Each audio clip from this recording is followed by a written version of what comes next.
Hey guys, um, my name is Praise Heritage, and I'm really sorry for doing this video very late time against the time that we mentioned on the group. We are really sorry, and we are trying to fix some things on our hands before this video can be created. You understand? So I welcome you all guys to this academy. And before we do anything technical, I would like to show you exactly where you are headed, and you can know that okay, this is what you're going to get at the end of these lessons and this course. Now, what you're looking at is a simple lead generation workflow where you get, let's say, you get your data from, you get your lead from any social media platform or from a form that was being released, and then you get them submit their details like the lead into your Google Sheet, and then you get to reach out to them through your what through the Gmail, and you get a notification on your Slack that okay, this particular lead has been reached out to through the Gmail. You get what I'm saying now? So this is a simple workflow. Now it's the moment I click on execute workflow, it's going to start running. I did not copy or paste anything, it just happened all by itself, and that is automation. And by the end of the course, you'll be building something like this yourself without writing a single line of code, and you'll become a perfect in this. So now if I should click on execute workflow, it's going to run through, and I'm going to get a notification on my Slack that a Gmail has been sent. So let me just click on execute workflow again. Let's see. So it says workflow executed successfully. So let me check my Slack. So we see that it just entered 8:58 p.m., which is the same time as this, which is 8:58 p.m. Do you see that?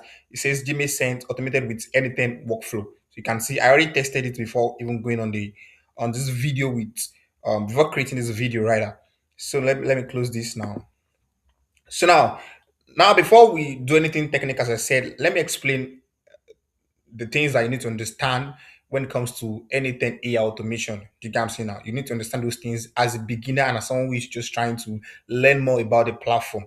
Because some of you might have an understanding of this platform before, you understand, but there's still some beginners among you that don't really know anything about automation and they just want to start from crash. So I would not like to neglect those people and just move on to creating something technical. You understand? So we have to come from scratch and build from zero so that you people can understand and have the idea of what AI automation and how you can build that AI automation on anything as a platform. Now, what is automation in the plain terms? Now, let's break down what automation actually means because I don't want you to memorize one word. You understand? I want you to understand it clearly. Think of automation like a recipe that has three parts. Something that makes you start cooking, the steps you follow, and then the meal you end up with. Now, automation work the same way as more like a cooking, the steps and the meal you end up with. Now we have a trigger, which is this is what starts everything. This is what starts everything, like a chef getting an order. You get what I'm saying now? And then we have the step. These are the actions that happen one after another, like chopping, cooking, plating, you get what I'm saying now? And then the output is the result, the finished meal that was delivered. Did you get what I'm saying now? So now in this workflow that is on my screen, which is a simple generational workflow, I just showed you that this Google Sheet is a trigger, which is something like a chef collecting um getting an order, and this send a message and this send a message as a Gmail and send a message as a Slack is these two things are step. Do you get what I'm saying? These two things are step, and then the notification I receive in Slack is what we call the output. This is what we call the output.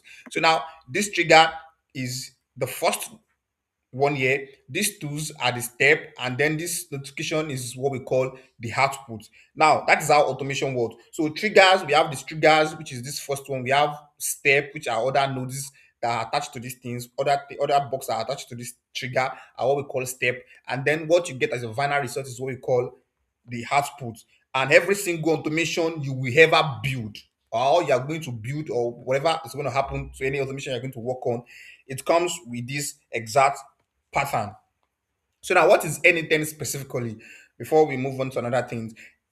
So now that you understand automation, let's talk about the tools that we used to build, which is anything. We have make.com, we have anything, we have Zapier and many more like that. We have Pably. So now anything is a workflow automation platform. In simple terms, it is a software that lets you build these triggers and step automation using a visual and a drag and drop editor, no coding required. So now this is what I mean by a drag and drop editor. So you can just drag this and shift it like this, and do this one like this, and do this one like this, and more like on arrangement. You can drag and drop and arrange, and you can easily add here to add more nodes. You get what I'm saying now? So you can drag and drop like this, put here, put this one back here, put this one back here. You see that you can easily drag and drop them, and no coding requires. Now, a few other things that make anything special is number one, it is an open source, meaning that the code is public, it is transparent, and there's a huge community building and sharing workflows. Two, it is visual in the sense that you are not typing any code, you are dragging boxes into canvas, and this is it. You are dragging boxes into what? Into canvas. Now, and you are connecting them with lines, and this is lines that I used to connect them. Do you see those lines? So this is the you see this is a line, so this is a line to here in their middle, so this is what connect them to each other. And now it is it connects to over 400 apps like Gmail, Google Sheets, Slack, WhatsApp, OpenAI, Notion, and many more. So whatever tools you already used in your business or life or any other thing, anything can probably talk to them. Do you get what I'm saying now? Anything can probably talk to all these things. Now, and next thing is that you can self-host or use their cloud version. In the sense that self-hosting means you run it on your own server for free with no limit or on how many times your automation runs. You get what I'm saying now? Like you run it on your own server for free with no limit on how many times your automation runs. Now the cloud version is hosted by anything directly in the sense that it is easier to start with but has user-based pricing. And then now compare these anything tools with other tools like Zapier and Make. One thing that makes anything special is that it gives you more control, more flexibility, and if you self-host it, no limit on how many automation you are going to run per month. And that's the big deal. As much as you grow into into maybe making use of it as an agency or building your freelancing income with it. Do you get what I'm saying now? Now let's move on to the core vocabulary and in this AI automation. These are the vocabulary terms that you need to understand for you to be able to build a perfect workflow automation clearly. Now, number one, before we look at the actual anything instance, I want to just give this forward, just for if you understand all these forwards, everything else in this course will make more sense. You get what I'm saying now? Everything in this course is going to make more sense. Now, the first thing that you need to understand is the workflow. A workflow is a whole automation, the entire thing from start to finish. Think of it like um a whole recipe, not just one step. So everything you're looking on my screen, from this Google Sheet to this Gmail to this Slack notification, if you want to call all these three things together, it's called a workflow. That's why when I was talking at first in the beginning, I said what you're looking at my screen is called a lead generation, simple lead generation workflow. That means is a complete node triggers, is a complete step and is a complete node from start to finish. That's what they call workflow. Secondly, the number two things, the vocabulary terms that you need to understand is called nodes.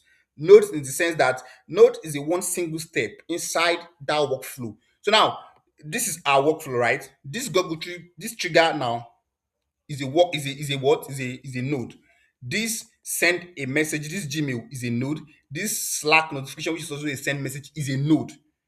Do you get what I'm saying now?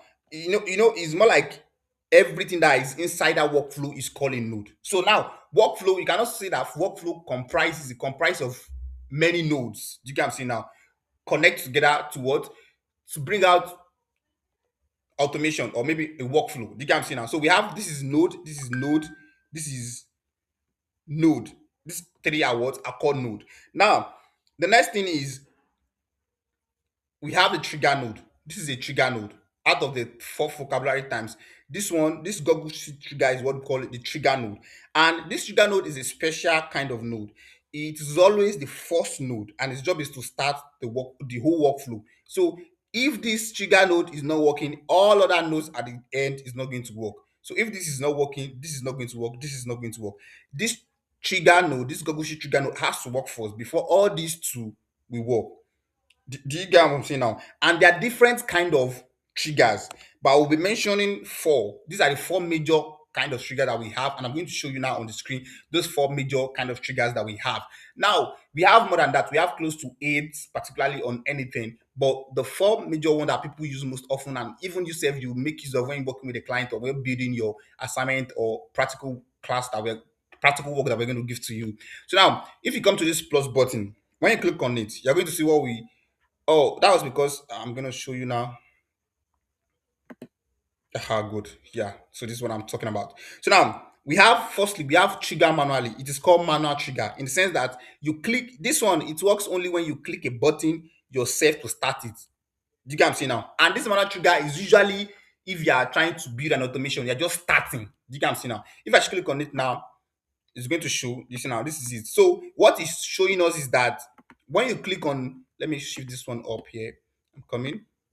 So what this is showing is that when you click on this, that's when it's going to run. It's not going to be as this one. This one up here is called the more like an app event trigger.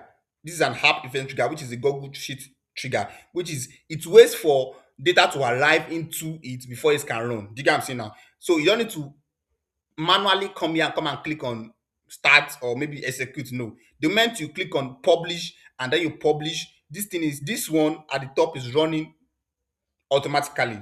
You don't need to come back here and started clicking execute workflow. No, but this one here you have to keep on clicking on it that okay, execute before it's what before it will run. You get what I'm saying now? So majorly this is always being used when you have been testing automation or you're testing a workflow, you're trying to build a workflow that you're not yet trying to publish yet. You can make use of this very, very much.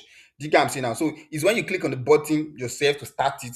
So it's usually done while testing. Do you get what I'm saying now? Now the second one, which is called it's called the schedule trigger. This is it. Now this one it runs automatically at a time you set like every day at 9 a.m. So if I click on it now, it's going to show something like that. Do you see? It's going to show trigger, which is it's going to put the days, the time that it's going to run. So if you want this automation that you are building to be running, let's say every seconds, you're just going to click on seconds. You see it's going to add how many seconds? Let's say 5 seconds. So when you click on execute step, it's going to bring out something for you. So this is the flow that I just run in 5 seconds. This is the output, which is 5 seconds that I just run. This that I just ran. This is it. 5 seconds. So it's going to run like that. And that means if you build any workflow around this schedule trigger, those workflow will run every 5 seconds, every 5 seconds, every 5 seconds. As far as the trigger is based on a schedule, so it's going to run every 5 seconds, every 5 seconds.